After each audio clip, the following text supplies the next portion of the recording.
Masa kita secakep dan secantik ini semuanya. Dan Ubi Tumbuk juga suka. Iya, tutorialnya begitu ya. Supaya bisa duduk jadi anggota legislatif di Senayan seperti apa sih? Masa 2 tahun 4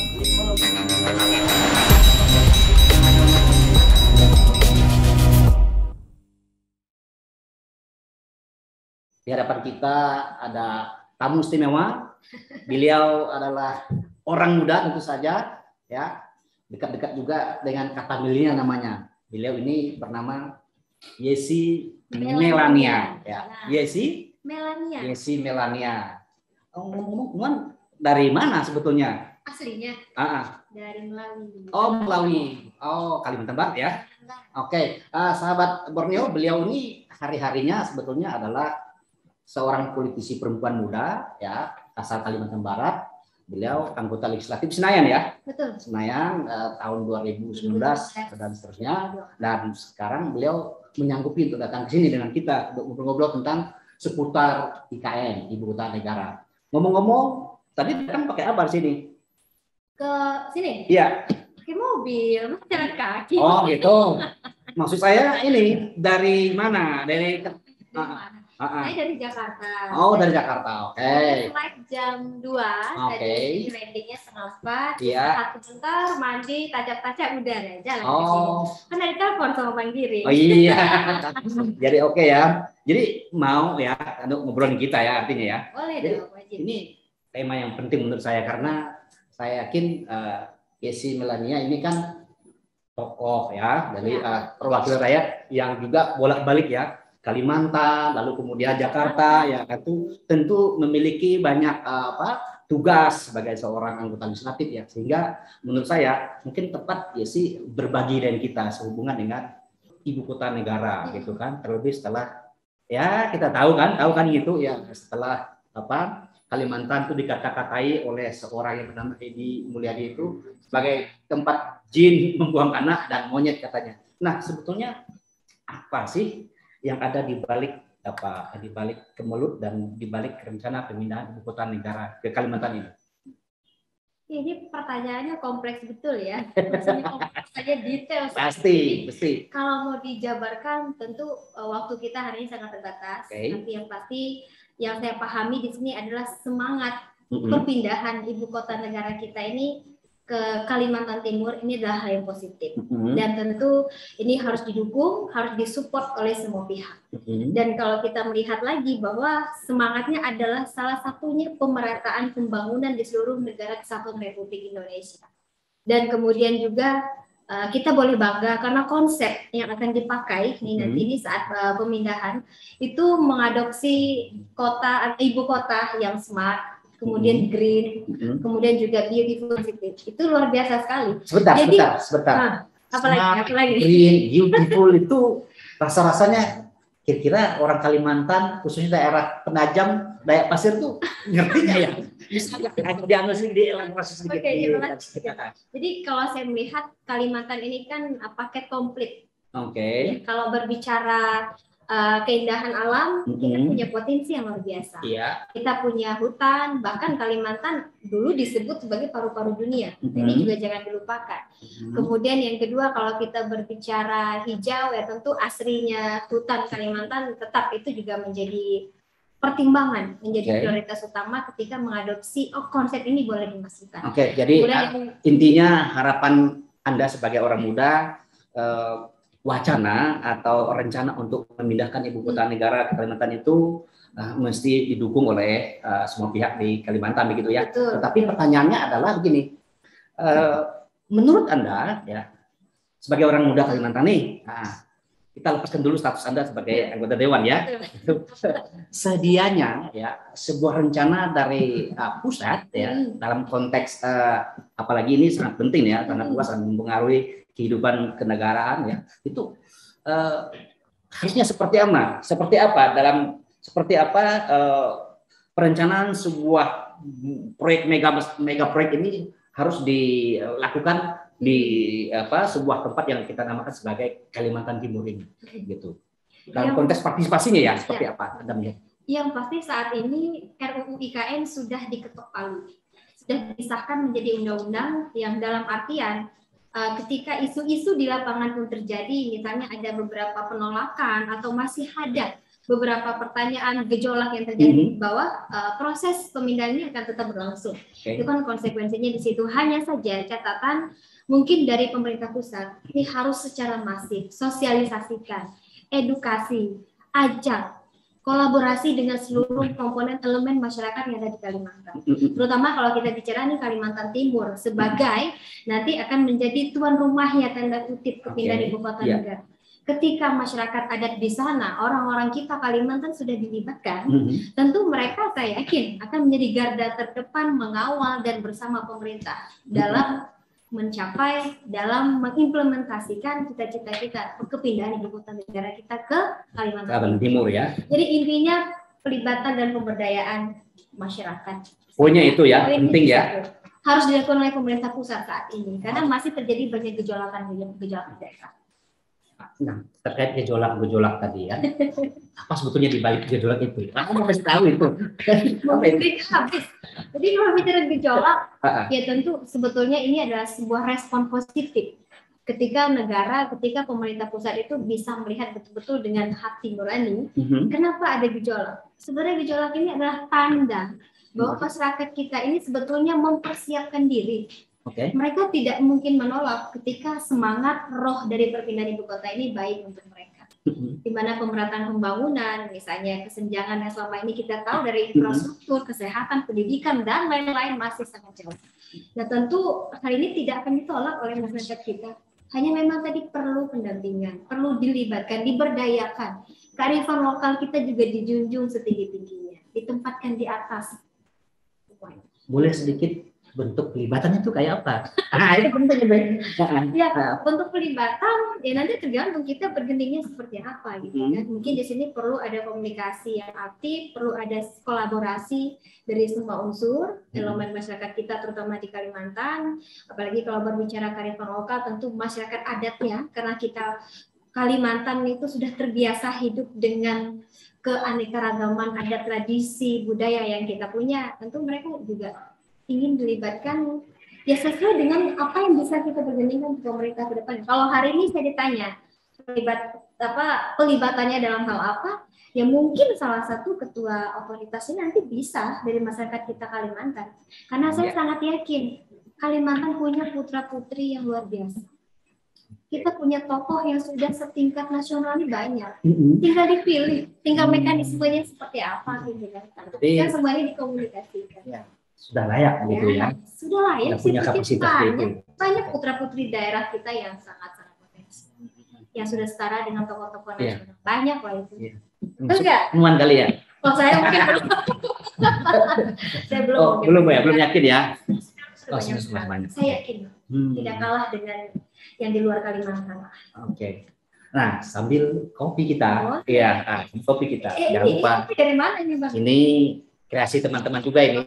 Ya, dari bungkus kopi depan kantor kita ini. Gitu. Iya, dikocok dulu jangan lupa. Ini caranya. Dikocok nanti jadi apa ini?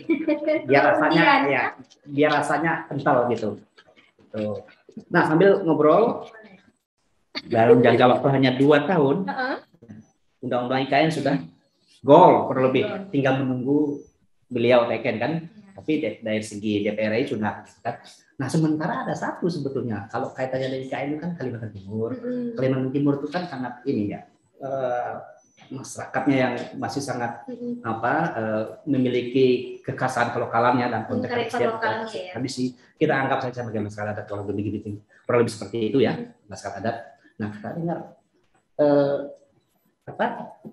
rancangan undang-undang masyarakat adat itu sudah sebegitu lama. Tapi kenapa kok justru yang sudah lama direncanakan itu nggak dibahas, ketok, malah undang-undang IKN yang duluan gitu. Bagaimana itu? Ya sudah cepat diketok harus digedor terus kayaknya. Jadi memang salah satu beginning karena kalau bicara Kalimantan lekat sekali, dekat sekali dengan kearifan lokal. Kita menjunjung tinggi budaya yang kita punya dengan semua adat tradisi yang kita miliki. Tentu ini tidak mudah ketika masuk ya budaya-budaya mungkin kearifan yang dari luar. Itu nanti akan sedikit banyak mempengaruhi di kita. Tapi yang pasti kita juga harus punya rasanya bergening satu undang-undang yang saya pikir bisa melindungi masyarakat adat kita, yaitu RUU Masyarakat Adat. Ini yang sampai sekarang ini memang belum juga selesai dibahas, belum diketok, tapi saya percaya mungkin dengan kekuatan, dengan kekompakan yang kita punya, RUU Masyarakat Hukum Adat ini juga harus banyak didorong dari lapisan akar rumput. Gitu. Karena ini sangat penting untuk menjamin hak dan kewajiban dari masyarakat adat itu sendiri. Jadi jangan sampai gini loh, pindahan ibu kota negara ini justru seperti Jakarta, kan kita tahu sebetulnya budayanya apa namanya Jakarta? Jawa sendiri. Betawi. Betawi Hilang. Nah, jangan sampai nanti Kalimantan yang terkenal, ini mohon maaf mayoritasnya saya bicara Dayak.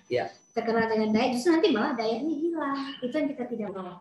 Tapi di satu sisi memang kita harus bukan introspeksi diri, tapi ini menjadi cambuk buat kita, di mana euforia kita di tengah kepindahan ibu kota kita ke Kalimantan, kita punya persoalan besar di situ. Kita harus mampu bersaing. SDM yang paling penting, SDM bukan lagi pilihan untuk dikembangkan, tapi adalah suatu kewajiban. Kewajiban ya. Jadi Anda mengkhawatirkan kurang lebih terkait dengan persiapan SDM-nya, seperti itu ya. Oke. Nah, mungkin Anda memberi harapan juga kepada sahabat kita, sahabat Borneo ya, terkait dengan isu tentang IKN ini ya, supaya sahabat Borneo baik dari kaum muda atau masyarakat biasa ya sedikit banyak memahami seluk-beluk dan kemelut tentang IKN ini. Mungkin bisa kasih pesan juga. Ya, jadi untuk sahabat Borneo, saya yakin kita semua di sini sudah berpikir matang, dan tentu apapun kebijakan pemerintah kita percayakan bahwa keputusan pemerintah dalam hal ini pemindahan ibu kota negara, tentu saya secara pribadi dan mengajak semua masyarakat Borneo ya. Pertama harus mengucapkan selamat nih kepada Kalimantan karena sudah berhasil dipilih gitu. Tetapi tadi saya katakan bahwa di balik euforia selamatnya kita Kalimantan dipilih menjadi calon ibu kota negara baru, kita punya tantangan besar. Kita harus meningkatkan SDM kita. Karena persaingan akan semakin kompleks. Persaingan tentu nanti akan kontribusinya ke ekonomi juga. Kemudian kemajuan di sektor yang lain, pendidikan, kesehatan, dan lain-lain. Ketika kita tidak menyiapkan SDM kita dengan maksimal, kita akan tergerus. Kita akan ketinggalan gerbong, kita akan ketinggalan kemajuan zaman. Jangan sampai kita menjadi, kalau bicara konteks Dayak ya, sekali lagi kita bicara Dayak seperti Betawi di Jakarta yang kearifan lokalnya, budayanya tidak terlalu diingat lagi. Sudah terlalu penuh dengan euforia Jakarta yang terlalu modernisasi. Jadi Anda melihat di satu sisi peluang, ya, di satu sisi tantangan, menarik. Ya. Kira-kira menurut Anda, saya pernah menulis dulu, ya, tahun 2019, kurang lebih seperti ini temanya, bayang-bayang ibu kota negara di Kalimantan seperti itu. Nah dulu karena tahun dua tahun yang lalu, saya menulis seperti ini, kurang lebih mengkhawatirkan, ya, jangan-jangan ibu kota negara baru ini hanya untuk memenuhi hasrat pusat saja begitu ya, sehingga kemudian tidak dilakukan kajian-kajian komprehensif ya mengenai kesiapan ya, mengenai banyak hal ya terkait dengan dukungan kepada wacana ini gitu. Nah, Anda melihat itu bagaimana? Melihat yang mana nih konteksnya? Dalam konteks ini persiapan dari segi kajiannya ya, mengenai kesesuaian, mengenai tadi itu ya banyak hal yang bersifat kelokalan tadi yang harusnya dipersiapkan menurut Yesi tadi itu. Kalau saya sih yakin sebetulnya kesiapan ini sudah cukup baik ya, sudah cukup matang, karena di DPR juga sebelum ini disahkan, di DPR punya pansus khusus untuk RUU IKN. Jadi disitulah mereka dari pagi bahkan sampai subuh tuh mereka mendiskusikan tentang polemik yang terjadi, kesiapan-kesiapan, mungkin plan A, plan B dan lain sebagainya, mengundang kemitraan lembaga terkait yang memang nanti akan bersinggungan erat dengan wacana pemindahan ibu kota negara ini. Tentu saya pikir kajian kalau secara ini di tingkat pusat sudah cukup, cuma mungkin tadi pelibatan aktif kepada masyarakat di daerah, kepada stakeholder, saya pikir di sini dalam pemindahan ibu kota negara, masyarakat adat, mungkin entah kelompok sosial apapun yang ada di Kalimantan ini yang memang masih kurang sepertinya untuk dilibatkan, karena masih banyak yang berpolemik, masih banyak yang berpikir bahwa merasa kurang dilibatkan, merasa kurang diajak diskusi, kok tiba-tiba ujung-ujung dalam jangka waktu 2 tahun bahkan sudah ada undang-undang penguatnya begitu ya. kita beralih sebentar ke Kalimantan Tengah, ya. Bung, Anda kan tokoh kebudayaan Kalimantan Tengah, ya, pengamat, peneliti juga, ya. Tentu mengikuti sekali, ya, kurang lebih beberapa tahun terakhir, ya, wacana pemindahan ibu kota negara ke Kalimantan Timur. Nah, sekarang beberapa waktu terakhir ini kan gonjang-ganjing nih, Bung. Jadi ribut, ya, kemelut kurang lebih begitu, ya, pro kontra begitu, ya, hanya gara-gara ungkapan dari Pak Edi Mulyadi. Nah, menurut Anda itu sebetulnya di balik itu semua, di balik IKN, ya, ibu kota negara yang akan diletakkan di Kalimantan Timur itu apa sebetulnya? Silakan, Bu. Di balik apa? Di balik dari pemindahan ibu kota negara ke Kalimantan Timur dan gonjang-ganjing mengenai IKN ini. Yang terakhir ini. Iya. Pertama begini ya, saya tuh. Tadinya kan ada dua calon kuat di Kalimantan ini. Satu Palangkaraya atau Kalimantan Tengah, dan satu. Tiba-tiba ada Kaltim lagi. Pada zaman Soekarno mengajukan ide agar itu Kalteng tadi. Iya. Kemudian Soekarno dijatuhkan. Saya melihat ada perbedaan baru. Karena itu ketika ide membangun kembali, memindahkan ibu kota ke Palangkaraya atau ke Kalteng, sejak awal saya menolak. Kondisi zaman Soekarno dengan kondisi sekarang berbeda. Lalu kalau menolak, silahkan di tempat lain, tapi tidak di Kalteng. Kalteng tidak siap. Ketika Jokowi datang ke tempat kami bekerja di pedesaan dengan helikopter, kami lalu memobilisasi massa. Jangan biarkan diri kita untuk terpuruk. Karena ibu kota hanya menerpurukkan kita. Lalu kami sampai pada ide baru bagaimana bertahan. Disinilah kami mengajukan ide desa adat. Kenapa? Lalu bagaimana kesetiaan, kalau ditanya bagaimana kesetiaan kalian Dayak Kalteng terhadap NKRI? Bagi saya NKRI bukan harga mati, ya. Secara sejarah itu keliru. Secara filosofi itu keliru. NKRI bukan harga mati. Itu satu. Lalu kita pada zaman Soekarno tahun 57 pernah bersumpah, orang Dayak ini bersumpah di Jogja setia pada NKRI. Bagi saya kesetiaan itu pun tidak mati. Kesetiaan ada syaratnya. Kalau syaratnya berubah, kesetiaan itu sudah tidak berlaku. Jadi sumpah di Jogja tahun 57 tidak berlaku. Lalu kita misalnya kalau sekarang dipastikan ibu kota dipindahkan ke Kaltim. Tidak jauh dari Kalteng ini, hanya beberapa jam aja sudah sampai kita. Saya melihat di sini, ini aneh yang baru. Ini saya melihat ada permainan oligarki tambang, sawit, dan kayu bermain di belakangnya. Itu adalah lucu pernyataan Bappenas mengatakan bahwa dia tidak tahu ada kondisi tambang di ibu kota itu. Bohong itu aneh, sangat aneh. Kalau kita melihat laporan-laporan Kompas yang detail, kita melihat di situ ada kelompok-kelompok tertentu, misalnya air. Siapa yang akan menguasai air? Hasim. Karena masalah ini. Siapa yang akan menguasai pangan? Di Kalteng ini Prabowo, Menteri Pertahanan, militer. Gitu. Jadi semuanya itu akan dikuasai oleh oligarki ini. Lalu sekarang misalnya yang menolak kemarin, mau kita masukkan masalah Edi sekarang atau nanti? Karena saya juga melihat masalah yang dikemukakan Edi yang dekat dengan PKS, dan PKS mengatakan bukan, itu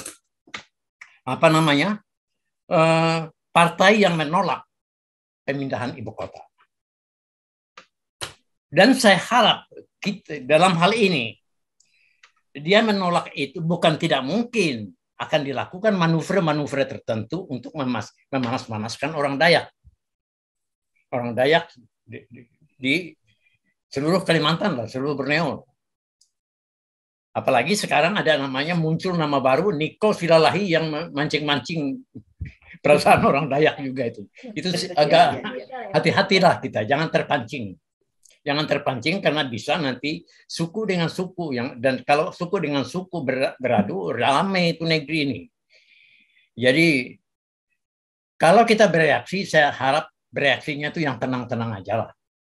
Karena misalnya Bung waktu itu saya nggak tahu umur berapa pada waktu itu, pada tahun 1990, Bung Giring umur berapa tahun 1992.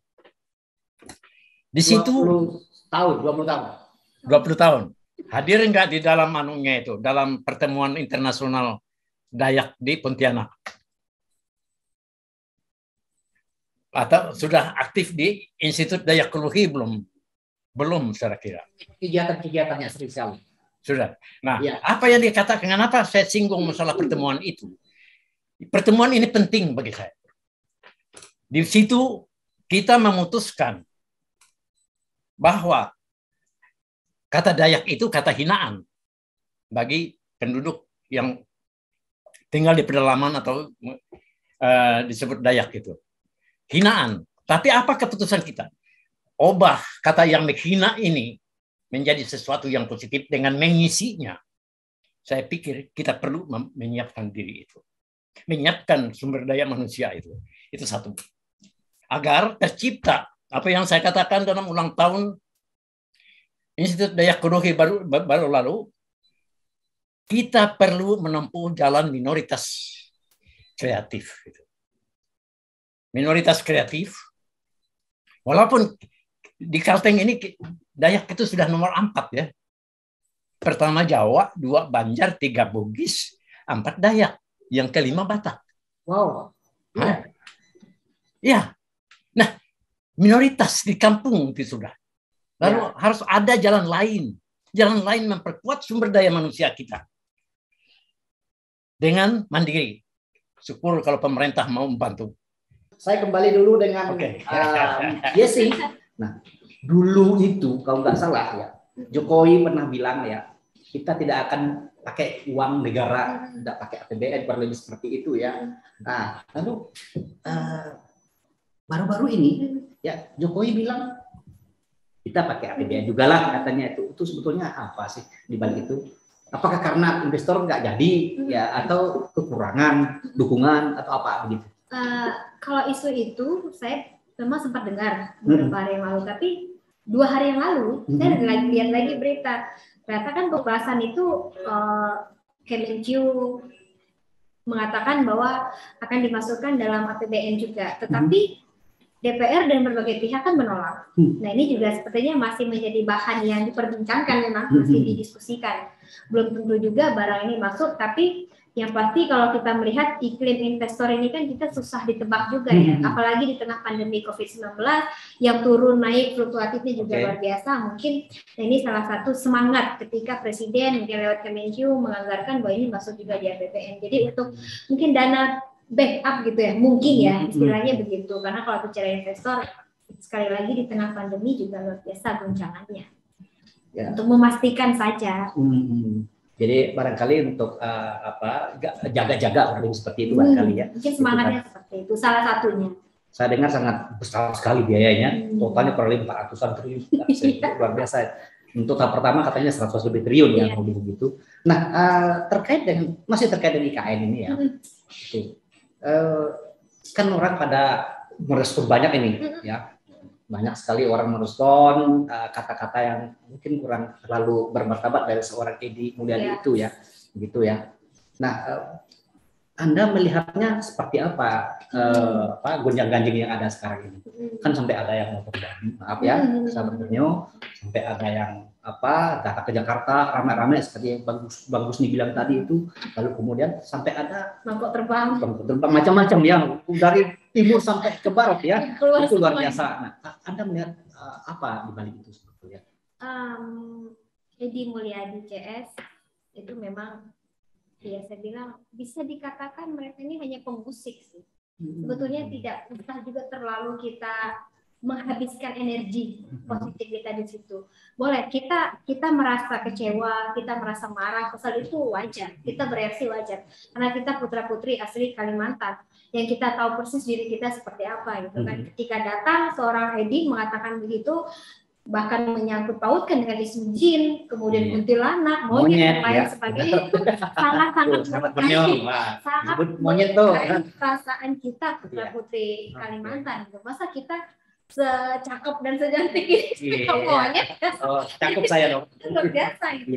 Ya wajar kita bereaksi, dan memang negara Indonesia ini kan negara hukum. Kita punya aturan, kita punya landasan, kita punya regulasi. Ketika EDCS mungkin termasuk salah satu pihak atau oknum yang terindikasi tidak menyetujui kepindahan itu, ya mereka semestinya bijak dong dengan cara mekanisme yang sudah disiapkan oleh negara.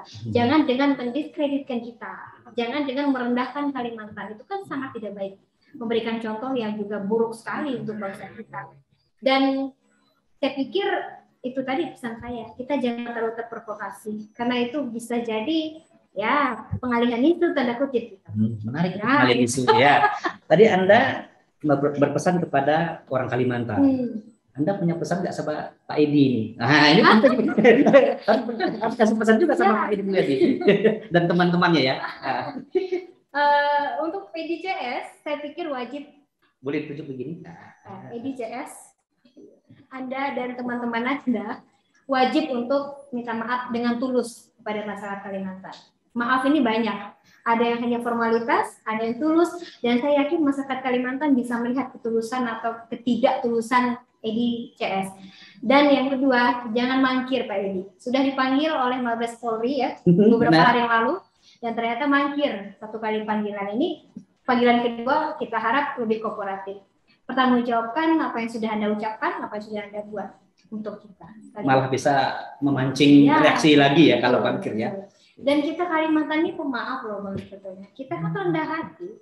Kita pasti maafkan kalau Pak Edi minta maaf, tapi karena kita negara hukum, wajib diproses juga secara hukum untuk efek jerah dan pembelajaran ke depan, bahwa permainan media sosial, tangan dan mulut jangan lebih cepat daripada otak. Itu paling penting. Orang Kalimantan pemaaf, mungkin salah satu unsur kelebihan sumber daya manusia Kalimantan ya. Tinggal kita diberikan wadah yang mumpuni.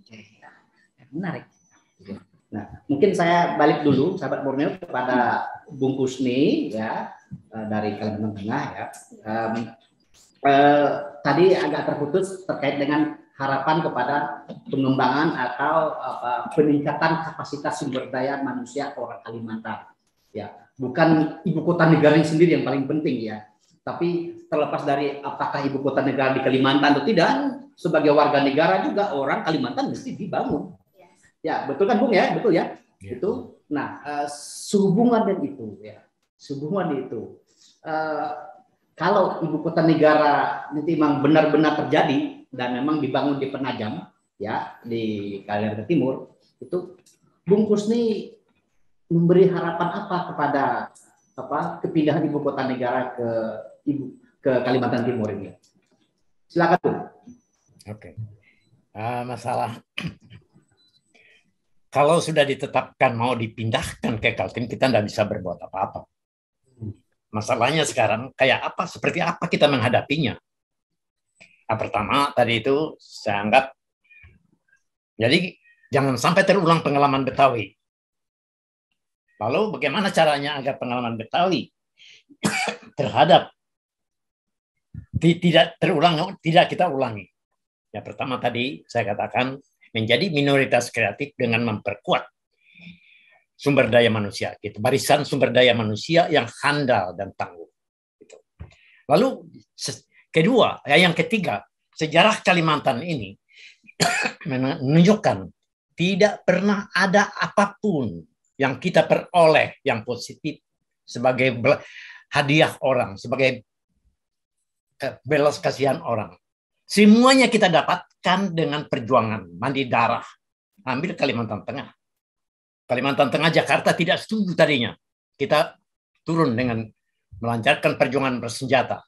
Karena 2 kali ditolak, dua kali cukup. Ambil senjata untuk memperjuangkan agar Kalteng berdiri sebagai provinsi otonom. Itu satu. Jadi untuk itu saya pikir barisan Dayak ini yang perlu terorganisir dan sehingga kata-kata mereka itu mempunyai daya paksa. Oke, terima kasih Menyandi. Ini lagi kita kan melihat seminggu terakhir, 2 minggu terakhir ini kan banyak penolakan dari kelompok-kelompok masyarakat dari timur sampai ke barat Kalimantan ini kan menolak nih mereka ini, ya itu. Bagaimana Anda melihat itu ya? Selain tadi dibilang itu sebutnya pesan positif ya, tapi barangkali ada hal lain yang Anda lihat dari itu. Penolakan itu wajar. Pro dan kontra setiap kebijakan itu wajar. Rasanya belum pernah yang saya tahu bahwa ketika pemerintah, baik itu daerah, mungkin provinsi atau pusat, mengeluarkan suatu kebijakan, suatu program itu bisa satu gerbong lurus mulus gitu. Itu jarang terjadi. Pasti ada pro dan kontra dan itu hal yang biasa menurut saya. Jadi tinggal tadi saya katakan bahwa pemerintah pusat harus kencang komunikasi, harus kencang mengedukasi, mensosialisasikan semangat pemindahan ibu kota ini apa. Dan kita juga mungkin harus lebih aktif lagi. Jadi kita jangan hanya menuntut dari satu pihak, jangan hanya menuntut pemerintah, tapi dari kitanya sendiri seperti apa. Sudahkah kita sebagai masyarakat Kalimantan duduk bersama, mungkin tokoh-tokohnya, senior-seniornya, para pengambil kebijakan di situ, untuk kita bisa merumuskan satu hal atau kita bisa minta bergening apa, gitu kan, kepada pemindahan ini, itu juga harus kita kembalikan kepada kita sendiri sebagai masyarakat Kalimantan.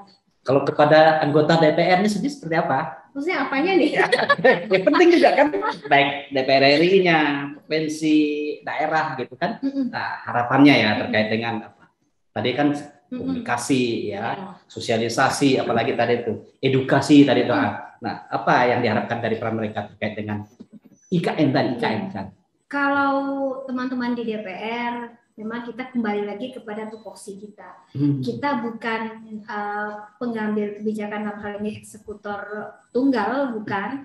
Kita hanya bisa ya memberikan masukan, memberikan saran dan pendapat ketika rapat-rapat kerja. Begitu juga yang saya lakukan di Komisi 4, karena kebetulan kita membidangi lingkungan hidup dan kehutanan, pertanian dan perkebunan, perikanan dan kelautan. Ya kita meminta kepada pemerintah pusat ketika sudah berani mengambil langkah pemindahan ibu kota negara, ya semangat kita di sektor tersebut ya harus dilindungi, harus ada hak, terutama kalau bicara masyarakat adat. Tapi memang kita DPR ya hanya bisa memberikan masukan, kita hanya bisa ngomong, bersuara dan bersuara.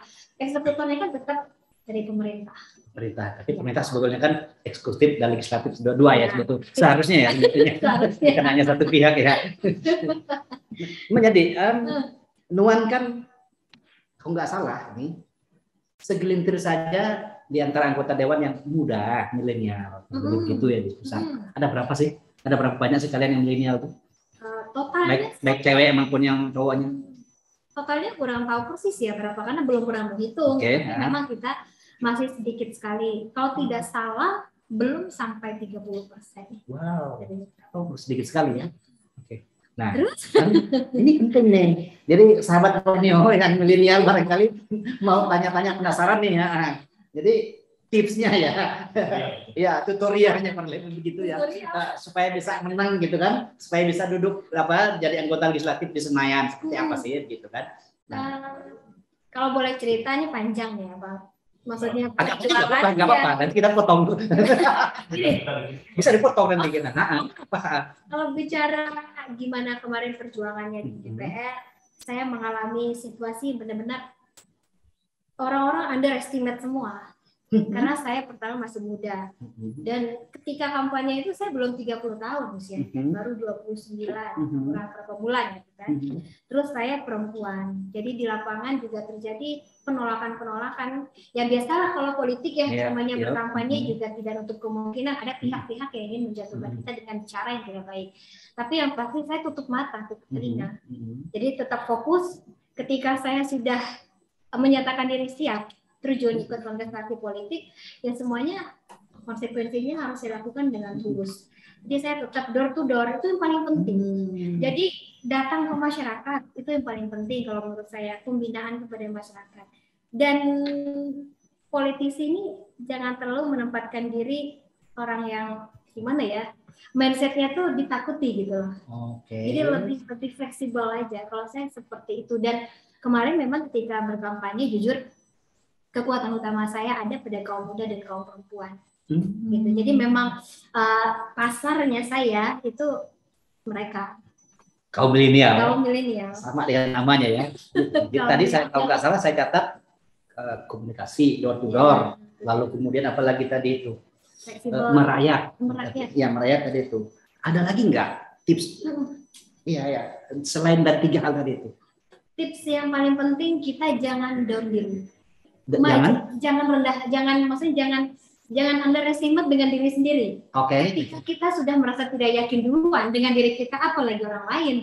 Itu yang paling penting dan paling utama. Percaya diri.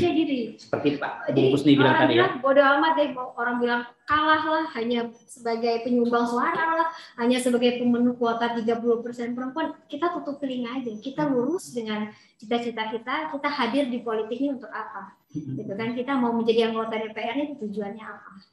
Makanya saya ketika setelah jadi memanfaatkan betul media sosial yang ada. Karena lahir dari kalangan milenial, jadi Facebook saya, Instagram saya, YouTube saya semuanya terbuka. Facebook, Instagram, YouTube, nanti boleh juga share. Bahkan bisa. Saya terbuka dan saya sejak kampanye sampai sekarang belum pernah ganti nomor handphone. Masih tetap ini. Oh gitu ya. Wah. Jadi sahabat pernah dengar tuh. Dari kampanye sampai sekarang tetap di nomor ini. Kalau ada sapaan segala macam masih dilayani? Masih dilayani, walaupun terkadang hari ini WA mereka beberapa hari kemudian baru saya balas. Tapi minimal kita komunikatif. Oh iya. Jadi manfaatkan. Benar-benar tuh sahabat muda ya, karena sahabat Borneo tuh karena saya WA beliau di beberapa hari lalu langsung direspon. Oke, saya bisa dibilang nanti saya saya jawab lagi katanya tadi kan, benar kan kemarin itu? Manfaatkan kekuatan media sosial untuk kita transparansi kepada publik apa sih tugas dan upaya kita di DPR sudah dilakukan. Saya lebih ke arah situ Bang. Jadi manfaatkan media sosial untuk hal-hal yang positif. Menampung aspirasi juga dari situ. Banyak keluhan, masukan dari masyarakat, termasuk persoalan yang ada di masyarakat juga saya lebih banyak tahu dari Facebook.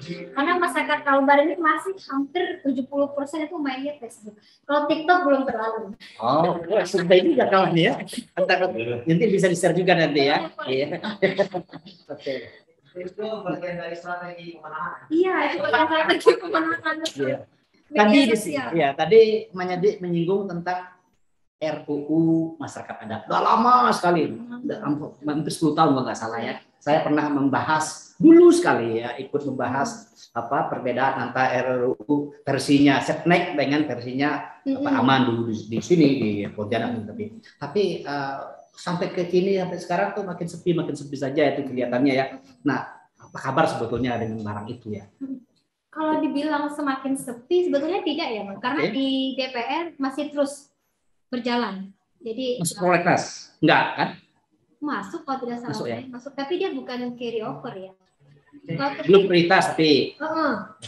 Jadi tetap dibahas dan kebetulan partai kita yang paling utama menyuarakan itu dan memang terus kita kawal RUU Masyarakat Hukum Adat karena dan mungkin satu pesan bahwa RUU ini harus didorong juga dari akar rumput. Sepertinya kekuatannya juga terletak di situ. Karena tidak semua wilayah di Indonesia ini mengerti dan tahu dan dekat dengan masyarakat adat. Hanya ada beberapa wilayah seperti Kalimantan, kemudian Papua contohnya. Dan yang setahu saya teman-teman kita dari arah Papua itu sudah sering kali audiensi. Mungkin juga ke DPR ataupun ke kementerian lembaga terkait yang ikut menggodok RUU ini. Saya belum tahu apakah Kalimantan ini sudah pernah atau belum melakukan audiensi. Tapi yang pasti kekuatan dan dorongan ini wajib kita suarakan bersama. Tapi Anda yakin kira-kira menjelang tahun 2024 kan ini pasti akan diangkat ke permukaan lagi bahwa RUU ini penting begitu kurang lebih ya dibahas lagi di DPR RI kali ya. Harus yakin dan saya optimis semoga saja sebelum 2024 sudah disahkan. Optimis ya. Optimis harus dengar optimis. ya, optimis ya.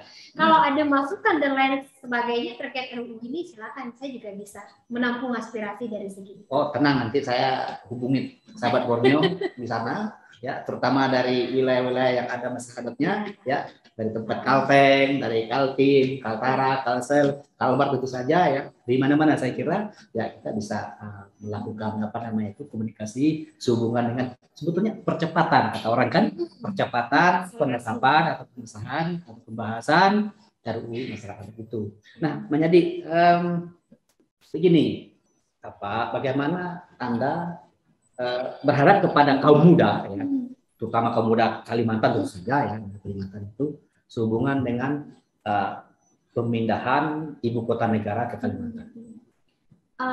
Kalau berbicara dari segi anak muda, dari kaum milenial, karena nanti juga kita tahu bahwa 2024 ke atasnya itu komposisi penduduk kan memang didominasi oleh anak-anak muda, oleh kaum milenial, dan tentu ini adalah semangat baru untuk kita karena dikembalikan lagi kepada rohnya anak muda. Anak muda ini kan kita tahu sendiri punya daya kreativitas yang tinggi, energi positif mereka harus tersalurkan. Nah, itu yang saya pikir menjadi salah satu kekuatan kita ke depan. Anak-anak muda Kalimantan jangan menutup diri, harus melek informasi tentang IKN ini. Ini harus kita kawal bersama. Kekuatan terbesar ada juga di anak muda sebagai generasi penerus bangsa. Jadi wujudkan itu, implementasikan itu, jangan stigma bahwa generasi muda adalah penerus bangsa, generasi muda adalah agen perubahan, itu hanya sekedar stigma, tapi harus kita implementasikan dengan kekuatan yang kita punya. Dan anak muda kita punya banyak potensi. Mereka harus punya wadah. Saya berharap kaum muda-mudi Kalimantan punya wadah untuk mereka berkembang. Bentuknya kira-kira wadahnya apa itu? Iya, bentuknya. Boleh diperjelas sedikit biar sahabat Borneo dari kalangan muda tahu. Misalnya diberikan ruang ketika kita berbicara ranah perkebunan, misalnya nih investor-investor. Nanti dulu deh mungkin dari luar, karena Kalimantan sendiri punya potensi luar biasa. Anak-anak muda kita juga banyak yang punya potensi, bisa punya pabrik karet misalnya ke depan, kemudian pabrik sawit dan lain sebagainya. Tinggal sekali lagi kita diberikan wadah. Jadi sebelum investor dari luar datang, kita muda-mudi Kalimantan ini harus terlebih dahulu mengisi kekosongan-kekosongan yang nanti akan menjadi tempat-tempat penting untuk ibu kota negara kita yang baru. Itu untuk kaum muda ya? Itu untuk kaum muda. Non pasti suka dengan kuliner khas Kalimantan? Oh iya, pastilah. Apa? Bisa sedikit dijelaskan sedikit yang mana? Apa namanya? Kalau pada generasi khas Kalimantan, karena saya dari SMA udah di luar ya, Bang. Maksudnya udah tidak di Kalbar, karena udah di Jawa Timur, kemudian kuliah di Jogja, kerja juga sekarang di Jakarta. Jadi hampir semua makanan khas di sini saya rindukan. Oh. Iya, tempoyak suka, lempok suka, terus apa lagi?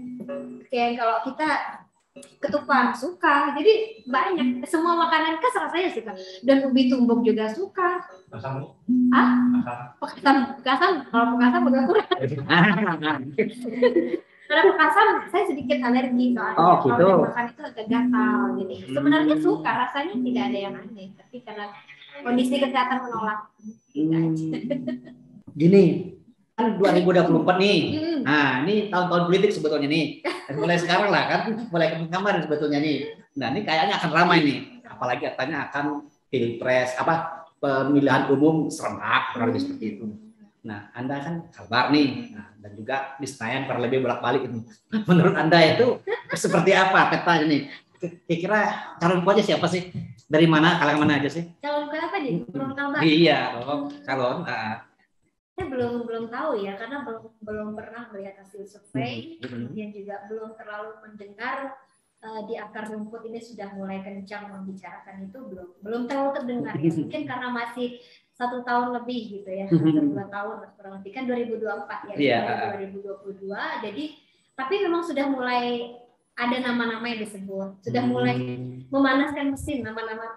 Siapa aja nama-nama itu mulai disebut. Boleh disebut. Boleh disebut. Boleh. Ya. Itu kan bukan endorse orang kan, tapi saya belum terlalu tahu ya, karena kalau berbicara menyebut kandidat, karena inisial. lahir dari background partai politik tertentu, mungkin nanti kalau sebut kandidat yang bukan partai itu malah saya di inisial aja. Banyak sih saya pikir kalau bicara tokoh. Tapi harapan boleh. Ya kayak apa sebetulnya mereka nih mesti muncul ya, kan. Siapapun nanti yang menjadi kandidat terkuat ataupun yang terpilih di 2024, pastinya harus membawa kalimat lebih baik dan lebih maju. Karena memimpin itu juga tidak mudah ya. Jadi kita sudah mengalami sendiri, sudah berganti pemimpin dari yang Dayak, kemudian yang Melayu, kemudian ya mungkin suku-suku lain juga tidak akan menutup mata, mereka juga akan berusaha untuk bisa mencoba memimpin gitu Kalimantan Barat. Jadi saya yakin niat mereka semuanya baik untuk membangun Kalimantan Barat. Kalau kita bisa hubungan itu tadi ya antara IKN, IKN dan Kepesrayaan, itu kan ada hubungan nih. Anda kan politikus nih, bisa kan? Seperti apa nih harapan IKN bisa membawa terwujudnya Kepesrayaan? Harapan IKN ke Kapolsraya. Ya kan, IKN ini kan akan ada di Kalimantan Timur. Nah, sedianya kalau mau ingin memaratkan pembangunan, katanya, jadi rencana pemekaran kawasan kita di sana yang menjadi Kapolsraya kan, ya provinsi Kapolsraya kan mestinya kan suka mengikuti itu kan, semestinya. Seperti apa Pak Anda melihat? Kapolsraya belum terlalu terdengar ya sejauh ini bahwa wacana pemekaran itu akan lanjut atau seperti apa, karena sekarang sepertinya konsen pemerintah pusat itu kepada pemekaran kepada pemindahan IKN. Jadi pemekaran Kapolsraya sepertinya masih belum terlalu diperbincangkan. Belum terlalu prioritas. Dan barang ini terkadang muncul di saat tonton politik ya. Jadi muncul selalu muncul di saat politik ya. Nah itu, tapi saya pikir masyarakat Kalbar sudah sangat cerdas melihat apapun isu yang dilontarkan, yang dimainkan ketika tahun politik yang memang harus difilter. Kayak apa filternya itu? Boleh tuh sedikit. ya maksudnya masuk akal dong. Masa setiap kali tahun politik atau momen politik yang menjadi janji politik dan lain sebagainya kan muncul. Selalu muncul. Sudah berapa kali pemilu kan kita? Nah, selalu.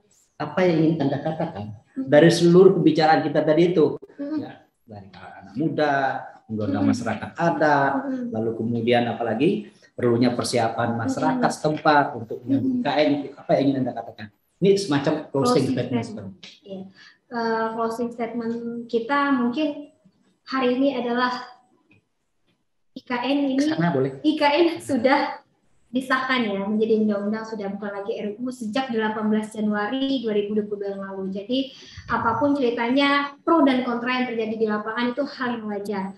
Dan tidak akan mengganggu juga secara signifikan nanti kesiapan yang sedang dilakukan oleh pemerintah pusat untuk pemindahan ibu kota negara. Tinggal sekarang adalah kita mempersiapkan diri dengan matang. Sumber daya manusia itu yang paling utama dan paling mendasar. Jadi kemajuan kesiapan kita dari segi SDM bukan lagi satu pilihan, tapi sudah kewajiban. Karena jangan sampai sekali lagi kita Kalimantan nanti justru hanya tempat tanda kutip mungkin untuk eksploitasi tertentu. Jadi kita tidak menuduh, tapi ini takutnya karena gejolak di lapangan kan banyak itu juga yang ditakuti oleh teman-teman kita. Jadi mantapkan diri, SDM kita maksimalkan, bekali diri sebaik mungkin, terutama anak-anak muda kita. Dan wacana proses pemindahan ibu kota negara ini wajib kita dukung. Dan kita ciptakan suasana yang kondusif. Tadi terkait ada pun isu, termasuk EDCS itu, jangan terlalu habis energi kita untuk memikirkan EDCS itu. Jadi biarkanlah aparat penegak hukum yang bergerak, kita matangkan diri, persiapkan diri untuk menjadi tuan rumah, menjadi garda terdepan, mengawal dan bersama pemerintah untuk IKN kita tercinta. Jangan sampai Kalimantan menjadi semacam ibu tiri ya. Ya gitu ya. Namanya kan ibu kota negara. Yep. Jangan sampai jadi ibu tiri negara dong. Ya. Terima kasih Menyadi. Sama-sama. Bung, ya sedikit boleh secara singkat ya dari semua pembicaraan dan peluang, tantangan, lalu kemudian harapan dari Bung tadi itu ya. Apa yang ingin Anda katakan sebetulnya sehubungan dengan Kalimantan dan IKN itu sendiri? Silakan. yang menjadi perhatian saya, menjadi keprihatinan saya adalah seperti apa, bagaimana Dayak, kalau dengan menggunakan istilah orang sini, orang Kalteng itu, tidak mempunyai tanah, jangan sampai mempunyai tanah, tapi berladang di tepi, punya garam hambar dirasa, punya atap basah muatan. Itu jangan sampai itu. Untuk itu, apa yang saya ajukan tadi itu, saya tidak terlalu banyak berharap pada ibu kota, pemindahan ibu kota, pemerataan dan segalanya itu lebih banyak retorika saja bagi saya. Sekian puluh tahun Indonesia merdeka, macam-macam saja retorika, bohong-bohong aja itu. Kemerdekaan, kita rebut kemerdekaan kita. Dayak yang merdeka. Itu saja saya. Tidak tergantung pada perpindahan ibu kota. Dayak merdeka sebagai anak manusia. Terima kasih, Bung. Ya, saya senang ketemu kalian. Ya, karena di Kalimantan Tengah sudah jam 10-an ya. Kalimantan Tengah sudah jam 10 ya sih di sana ya. Jadi terima kasih, pada intinya Bung Kusnini ingin apa? Yang terpenting dari itu bukan ibu kota negaranya, eksistensi Dayaknya ya, tapi bebas merdeka ya, mengembangkan diri dalam konteks meningkatkan sumber daya manusianya. Itu tadi yang disebut sebagai kelompok minoritas yang kreatif ya, yang inovatif ya, yang berkualitas tadi. Terima kasih banyak, Bung. Selamat malam, terima kasih atas undangan. Kesempatan ya, Bung ya. Terima kasih banyak ya. Senang berkenalan dengan Bu Yesi. Ya. Terima kasih senior. Luar biasa. Itu harapan nanti kalian jadi harapan masa depan kita. Oke, menjadi terima kasih juga. Ya, mungkin besok lusa di episode yang lain kita akan berbincang-bincang lagi dengan tema yang lebih menarik tentu saja. Beda ya? Iya, beda. Kebetulan Nuan ini kan mewakili kelompok milenial. Kebetulan juga mewakili kelompok milenial dari Kalimantan yang ada di Senayan. Jadi saya yakin, kita yakin ya, sahabat Borneo ya, Yesi Melania ini bisa memberikan perspektif yang berbeda ya terkait dengan beragam tema ya. Kita akan bertemu lagi di lain kesempatan dalam episode yang lain. Sahabat Borneo jangan lupa ya subscribe, ya, like, komen dan share ya. Salam Dayak Ekologi TV. Terima kasih.